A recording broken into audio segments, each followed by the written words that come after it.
Hello everyone, Treecks here and welcome to The Legend of Zelda: A Link to the Past Part 5. Last time we entered the second dungeon, the Desert Palace, found out it was actually a two-part dungeon. And right before the end, my time went out. So we are right in front of the boss door. And that's what we'll be tackling first today, obviously. Big key door. After a skull with horns, you know what time it is. Boss time. Let's go check out what we have this time around. The boss for this place is Lanmola, or Lanmolas, since there's 3 of them.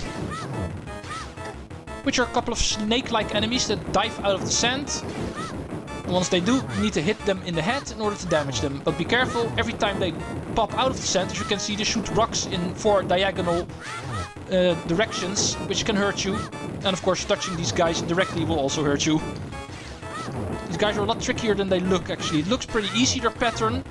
But the fact that there's 3 of them and you get hit so easily because of their erratic movement makes it a lot easier to get hit here than you might think. And since you don't usually have that much health yet at this point in the game, these guys can be trickier than you might think. Okay, there goes one. Obviously, once they have taken enough damage, they will get destroyed. Do that 2 more times and you win, since there's 3 of them. There we go. Grab the heart container, every boss always drops. And of course, the pendant every boss always drops. Pendant number 2. You won the Pendant of Power. Your goal of finding all 3 pendants is in sight. Go for the last one. Hell yeah. Okay, of course we're going to do some overworld stuff first. We've got way too many rupees, I see, so you can also start using those. There's actually a very expensive thing that we can buy now because of it. And in order to get there quickest, let's reset warp. We can use this little trick to get to our house quickly, or any other location. Save your game and then quit. And once you restart the game, you can actually choose a multitude of locations where you can start from. Something I always call a reset warp. Whenever you start your file again... There's a lot of screens to go through in this remake. But as you can see, you can start from the place where you saved. But as you can see, you also get the option to go from another location. Namely, your house. Or from the sanctuary. And sometimes it is actually handy to use this trick in order to get to places faster. And in this case, since I want to go to the north of Hyrule, the sanctuary is actually the closest one. So I will restart from the sanctuary. Remember this trick, very handy to use. And why do I want to go to North Hyrule? Well, like I explained, there's actually a couple of things we can do now. One of them actually involves a lot of money. And it was actually something we could not do earlier because we could not lift rocks. But now we can, as you can see. So this place is accessible to us now, so let's move to the northeast of Hyrule and grab every rock we can find in the way. However, not every rock we can pick up. As you can see, these darker colored rocks are actually still unpickable. But okay, before we move to our destination, first we want to check out this grave over here in the graveyard. Because that will actually lead us back to the castle sewers. Interesting. What's also interesting is this cracked wall we could not do the first time we went through here. But now we can. There's actually 3 chests in here, as you can see. One of them contains bombs, one of them rupees we can't carry, and one of them arrows we can't carry. But at least the chests are checked off. You can say we have those. You can also take a northern exit, as you might have seen the first time we came through here. There's actually 2 cracked walls. Both of them lead to the same room, so don't think there's 2 different things here. But okay, that was a quick little detour.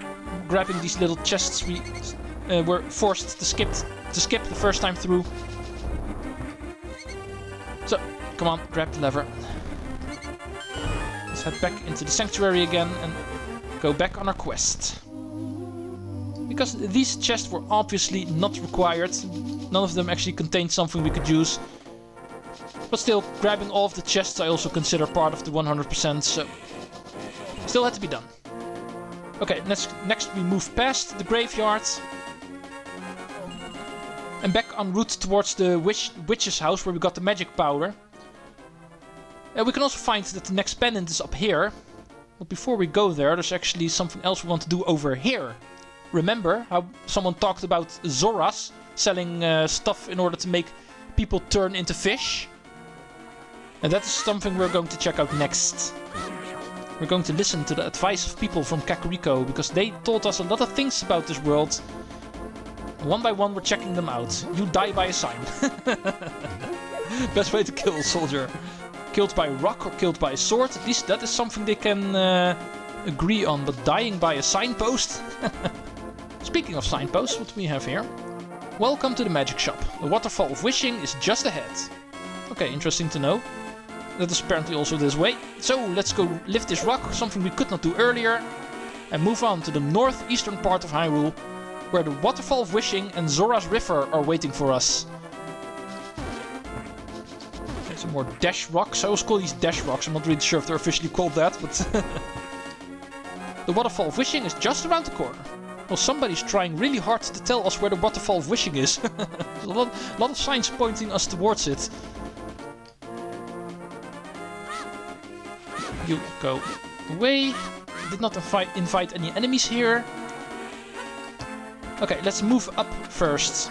Zora's River. Welcome to Zora's River. And as you may expect, a lot of Zoras are going to be here. Remember these guys from the first game? The guys that pop out of the water and shoot at you.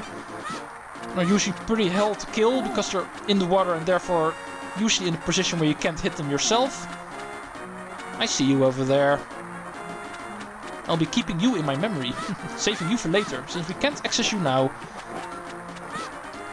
But yeah, remember, in darker shades of water, and that is actually not shallow water, and therefore saying you can't walk on it. You will drown, so make sure you don't step in the dark water. And this place is pretty maze-like, but I'm pretty sure I do know where to go, namely the bottom pathway.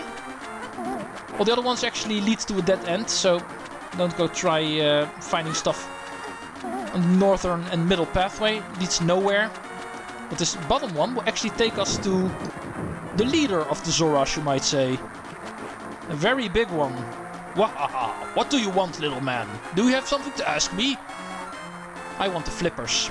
Because that is actually what they mean by turning people into fish. It's just flippers. Haha, but I don't give flippers away for free. I'll sell them for 500 rupees a pair. What do you say? Well, I've got way too much money, so...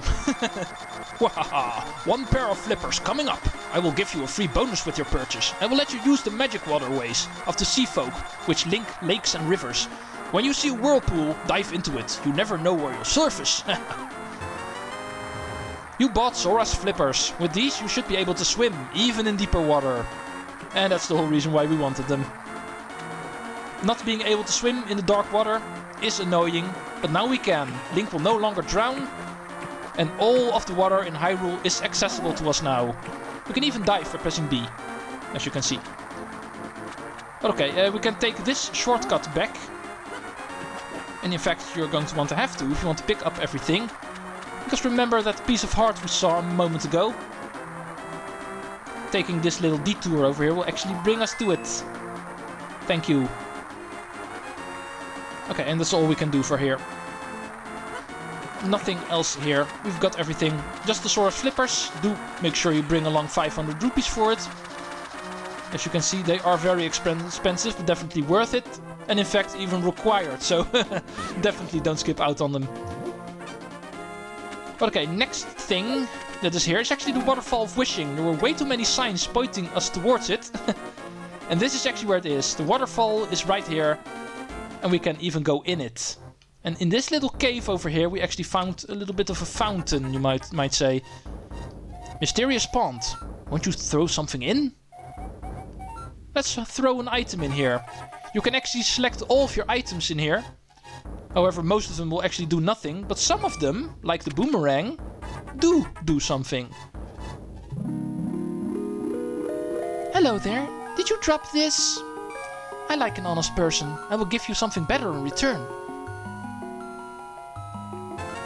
And we upgrade to the magical boomerang. You can throw this faster and farther than you did before. As you can see, it turns red now, and it's actually a lot more powerful now. It is actually the way to get the level 2 Boomerang in this game. Throw it into the Waterfall of Wishing. And yes, you guessed correctly, there's something else we can also throw in here to also upgrade. And that is in fact our shield, of all things.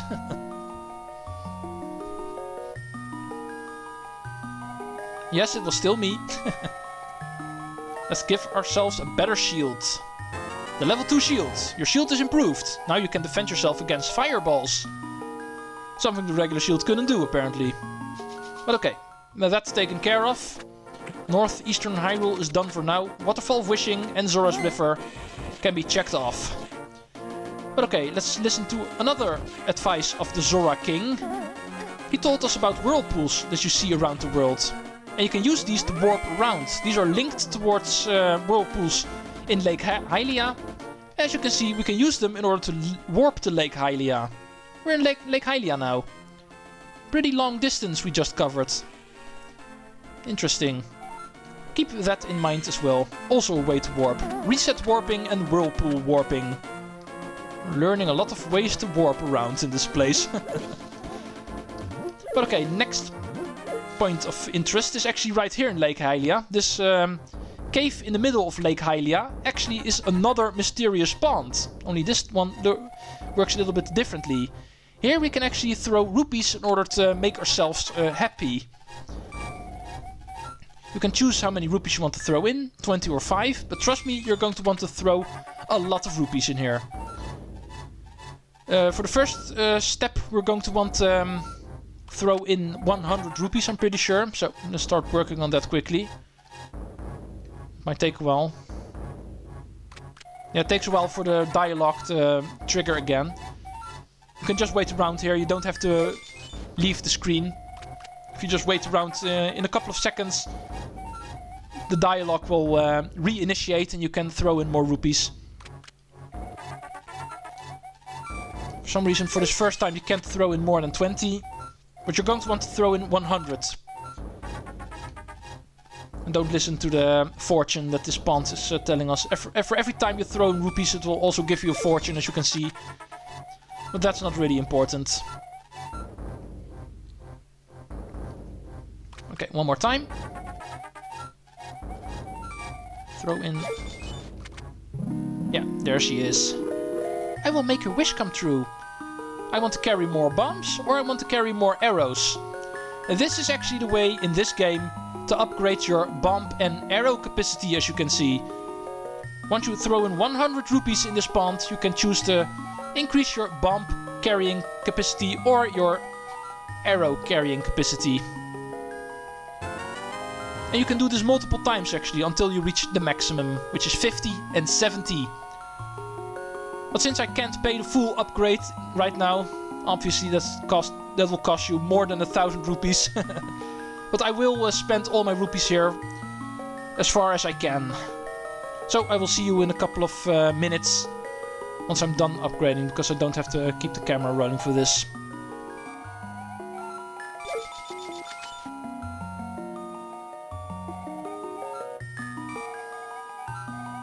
Okay, that is all I can pay for right now. 20 bombs and 40 arrows is what I can carry around now, as you can see. But I ran out of rupees. I'm 1 rupee short for another upgrade, but don't have to do them all in one go. You can't do them all in one go anyway, so I don't have to worry about that all too much. But okay, moving on. Since we can swim now, there's actually more of Lake Hylia we can explore. In fact, if we take this little river to the north of Lake Hylia, we can actually find something under the bridge. Remember this bridge that we actually went over a couple of times already? We can actually go under it. There's a secret underneath it. There's a dude here. In a camp, apparently. I'm gonna see what this guy wants. Yo, Treecks, you seem to be in a heap of trouble. But this is all I can give you. And he gives us the 3rd magic bottle for some random reason. It's already pretty random this guy is here, but it's also a random bottle. And that's all we can do. So let's warp ourselves out of here by resetting the game. There's multiple ways you can warp. The Whirlpools is not something we can use right now because of not being near one. And another way to warp in this game is not accessible to us right now. So the reset warp is the best bet for now. Okay, back at the Sanctuary. Because we want to go back to Northern Hyrule. And why we want to go back to Northern Hyrule? Because we're going to progress with the story. We've got everything side quest related for now. So let's move on to Death Mountain. A place we saw the entrance to a while back when the moment we wanted to go to the Lost Woods and the Lumberjack's house. And if you remember correctly, there was one thing preventing us from getting in there, namely the giant rock we couldn't lift. And guess what the second dungeon gave us? I don't need the king's permission anymore. I have heavy equipment. Oh, there's a big bottle here. As you can see, these sometimes also can drop big magic bottles. These actually fully heal your magic if you grab these. They're pretty rare to drop. As you can see, they're a thing. Okay, let's head into the cave, heading up Death Mountain. This place is dark and maze-like, so be careful. But I know my way through here. I've been here before. As you can see, there's a lot of dead ends here, so don't get lost in here. Or this might take a while. Ooh, who do we have here? I don't know who you are, but if you're going to go up the mountain, will you take me with you? I lost my lamp, so... Oh, old man was lost in the dark. So, let's bring him along. Oh, watch your step. There are holes in the ground. Could you turn right here? Young man, are you also going to the mountain to look for the golden power? Just ahead is a mountain full of monsters. Many people have vanished in this mountain while looking for the golden power. I don't want to steer you wrong, so please don't get too involved in such a mad quest. Okay, people who are looking for the golden power, the golden land, apparently also all went up Death Mountain, it seems. Turn right here.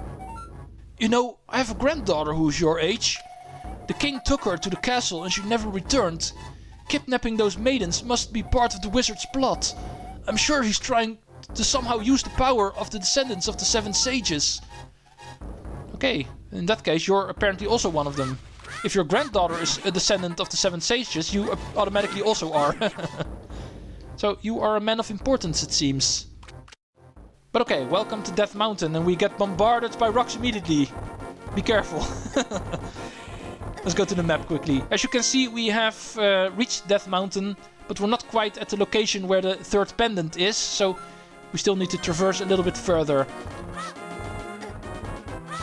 Let's not get killed by these rocks, which is really easy to do, by the way, since these things are annoying. The missing maidens are still alive somewhere. I believe that a hero will rescue them. I wait for that day. These are dangerous times. I have talked too much. Anyway, thank you for being kind to an old man like me. I wanted to give you this. If you wander into a magic transporter, gaze into this mirror. Okay. He gave you the magic mirror. This mirror is blue, clear and beautiful. You feel like it's going to pull you into another world. Interesting. Portals to another world? Mirrors? To go back from another world? What the hell are you talking about, man? Let's go into the cave first, because we can actually talk to this guy some more. The wizard has deceived the king, and now he's trying to open the way to the dark world. To complete your quest, you will need the moon pearl, which is in the tower on top of the mountain. All I can do for you now is comfort your weariness. Come back here anytime. As you can see, this guy works as a full heal, but he also gave a little bit of background story, talking about the tower at the top of the mountain, how that houses the moon pearl. Apparently not just the pendant, as our map clearly indicates, but also something called the moon pearl, which protect us from the dark world. What even is the dark world? We know about the golden land, but more about that later. First, let's explore this place even more. There's nothing too important here. Just a couple of corridors leading to rupees or hearts. But for completion's sake, let's show these caves off. Eventually they will lead you to the exit. And we're back at Death Mountain again, which is also accessible from the outside, so you don't have to go through this cave. But eventually, make your way here, which is the exit towards Kakariko Village once again. Something we're obviously not in need of right now, but just remember it for later. Because we are not done with business here, of course. So let's move on to the top of the mountain, where we will find some more caves. In fact, some of them are actually down here, as you can see, which we can access by jumping off the ledge. Most of these are useless and lead you to rooms with nothing of importance. But of course there are exceptions. One of them is in fact off screen. This one is a little bit hard to find, but if you jump here, as you can see, you will also land on a platform leading into the mountain. And this one is actually one you do want to take. Nothing on the first floor, but if you move up these stairs you will find heart piece number 10. And a Saharashala tile.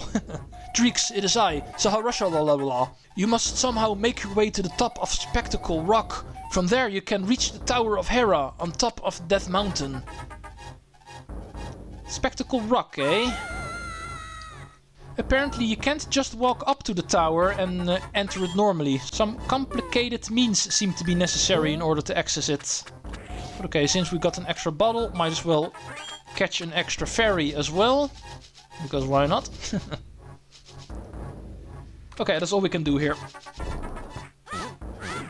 It was all for the heart piece. And a little bit of advice from the old man. That it is apparently not easy accessing this tower. For that we need to do something complicated. Quote unquote complicated. So let's go take a look at that. Because we basically are at the top of Death Mountain here. As you can see, the mountain does not really go beyond this point. However, here we find Spectacle Rock, and if we move around this place we will find out it is in fact a dead end. The Tower of Hera is beyond this, but no way to access it. But here we will find a mysterious blue portal. And this mysterious blue portal will change our way entirely in this game. This mysterious blue portal is the key to the Golden Land and the quest to find the Golden Power. But that we will find out next time. See you folks later. Treecks out.